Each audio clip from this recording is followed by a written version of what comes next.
Salam jumpa lagi Bapak Ibu, saudara-saudariku, orang-orang muda, serta anak-anak yang terkasih dalam Tuhan.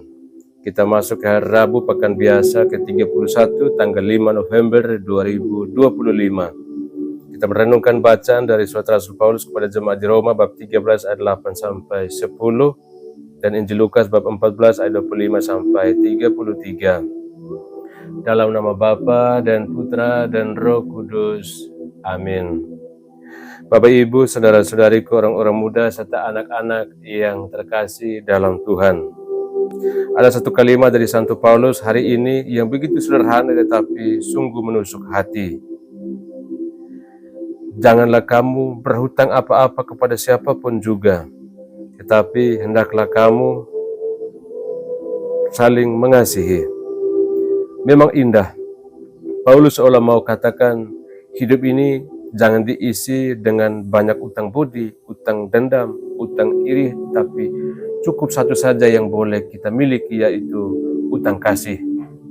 Kasih itu tidak pernah selesai dibayar, karena setiap hari Tuhan lebih dahulu mengasihi kita, dan setiap hari kita dipanggil untuk meneruskan kasih itu kepada orang lain. Paulus mengingatkan bahwa semua hukum Tuhan, jangan membunuh, jangan mencuri, jangan berzina, jangan mengingini milik sesamamu, disempurnakan dalam satu kata, yaitu kasih. Kalau kita benar-benar mengasihi, kita tidak akan menyakiti. Kalau kita sungguh mencintai, kita tidak akan menipu. Kalau hati kita penuh kasih, kita tak akan sempat membenci. Seringkali kita sibuk ingin terlihat baik di mata orang lain, tetapi lupa menumbuhkan kasih yang nyata. Kita aktif di lingkungan, ikut misa, ikut kegiatan rohani, tapi mungkin di rumah masih marah-marah, mudah tersinggung, atau menyimpan iri terhadap sesama. Paulus hari ini menegur kita dengan lembut, jangan berhenti di kulit agama, tetapi biarkan kasih jadi isi dan nafas iman kita. Lalu dalam bacaan Injil, Tuhan Yesus berbicara dengan nada yang tegas dan serius.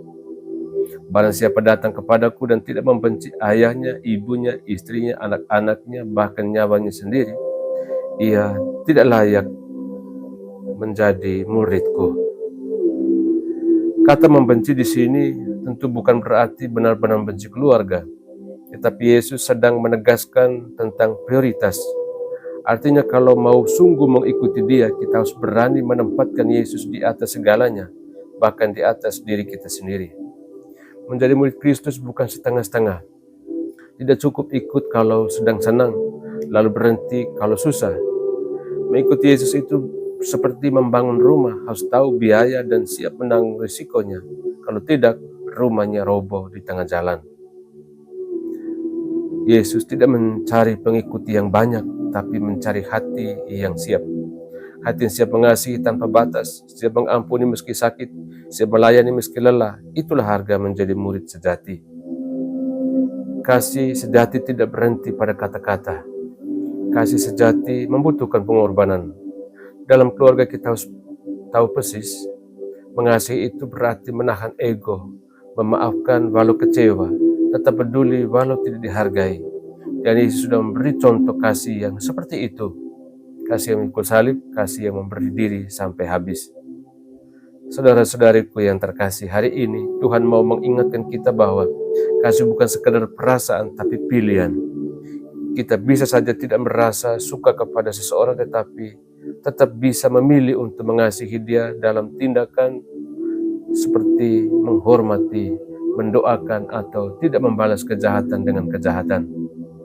Kasih seperti inilah yang membuat dunia jadi lebih damai. Kasih seperti inilah yang membuat iman kita benar-benar hidup. Saudara-saudari pun dikasihi Tuhan, kasih adalah utang yang tidak pernah lunas. Tapi itulah satu-satunya utang yang membuat kita kaya di mata Tuhan. Dan mengikut Yesus adalah panggilan untuk membayar utang kasih itu dengan hidup yang sederhana, tulus, dan penuh pengorbanan. Maka hari ini mari kita bertanya dalam hati, apakah saya sudah mengasihi seperti Yesus mengasihi saya? Atau jangan-jangan saya masih mencintai diri saya sendiri lebih dari segalanya? Semoga setiap langkah hidup kita, dari hal kecil sampai besar, menjadi cara kita berkata kepada Tuhan, Tuhan, Saya ingin mengasihimu sepenuhnya dan mengikutimu tanpa setengah hati. Amin. Tuhan bersamamu. Semoga kita sekalian, semua mereka yang kita kenangkan dalam doa-doa kita, dan usaha-usaha kita senantiasa dilindungi, dibimbing dan diberkati oleh Allah yang Maha Kuasa, Bapa dan Putra dan Roh Kudus. Amin.